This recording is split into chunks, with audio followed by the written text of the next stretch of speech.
हरे कृष्णा। दोस्तों, किसी का सरल स्वभाव उसकी कमजोरी नहीं होती है। संसार में पानी से सरल कुछ भी नहीं होता है, किंतु उसका तेज बड़ी से बड़ी चट्टान को टुकड़े टुकड़े कर देता है। अतः हमें पानी के समान सरल होना चाहिए, जो रास्ते में आने वाले बड़े से बड़े चट्टानों से विचलित नहीं होता है और अपना रास्ता खुद ही बना लेता है। दोस्तों, हमें अपने जीवन में सरलता और विनम्रता रखना क्यों जरूरी है, इसे एक छोटी सी स्टोरी से तथा श्री कृष्ण द्वारा भगवत गीता में दिए गए उपदेशों से जानेंगे। तो चलिए आते हैं स्टोरी पर। एक समय की बात है, एक प्रसिद्ध महात्मा बहुत वृद्ध हो चले थे और उनका अंत निकट था। एक दिन उन्होंने सभी शिष्यों को बुलाया और कहा, प्रिय शिष्यों, मेरा शरीर जीर्ण हो चुका है और अब मेरी आत्मा बार बार मुझे इसे त्यागने को कह रही है, और मैंने निश्चय किया है कि आज के दिन जब सूर्य मकर राशि में प्रवेश कर जाएगा तब मैं पृथ्वी लोक त्याग दूंगा।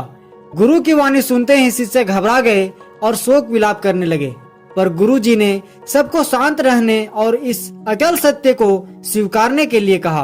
कुछ देर बाद जब सब चुप हो गए तो एक शिष्य ने पूछा, गुरु जी, क्या आप आज हमें कोई शिक्षा नहीं देंगे? तब गुरु जी बोले, अवश्य दूंगा, मेरे निकट आओ और मेरे मुख में देखो। एक शिष्य निकट गया और गुरु जी के मुख में देखने लगा। तब गुरु जी बोले, बताओ मेरे मुख में क्या दिखता है, जीभ या दांत? तब शिष्य ने कहा, उसमें तो बस जीभ दिखाई दे रही है। फिर गुरु जी ने पूछा, अब बताओ दोनों में पहले कौन आया था? तब एक शिष्य बोला, पहले तो जीभ ही आई थी। गुरु जी ने पुनः प्रश्न किया, अच्छा दोनों में कठोर कौन था? एक शिष्य बोला, जी कठोर तो दांत ही था। तब गुरु जी शिष्यों से बोले, दांत जीभ से कम आयु का और कठोर होते हुए भी उससे पहले ही चला गया, पर विनम्र व संवेदनशील जीभ अभी भी जीवित है। गुरु जी शिष्यों को समझाते हुए बोले, शिष्यों, इस जग का यही नियम है, जो क्रूर है, कठोर है और जिसे अपने ताकत या ज्ञान का घमंड है, उसका जल्द ही विनाश हो जाता है।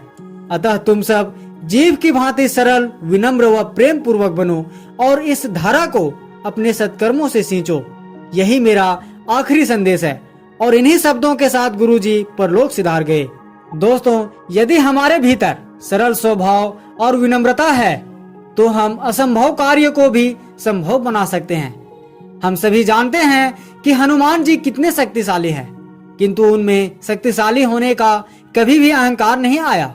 वे कभी भी अपने शक्ति पर घमंड नहीं किए और उनके हृदय में सदैव ही विनम्रता रहती है तथा वे अपने आप को भगवान श्री राम का तुच्छ सेवक समझते हैं। दोस्तों, श्री कृष्ण भगवत गीता के 12वें अध्याय के 15वें श्लोक में कहते हैं कि जिससे किसी को कष्ट नहीं पहुंचता तथा जो अन्य किसी के द्वारा विचलित नहीं किया जाता, जो सुख दुख में, भय तथा चिंता में संभाव रहता है, वह मुझे अत्यंत प्रिय है।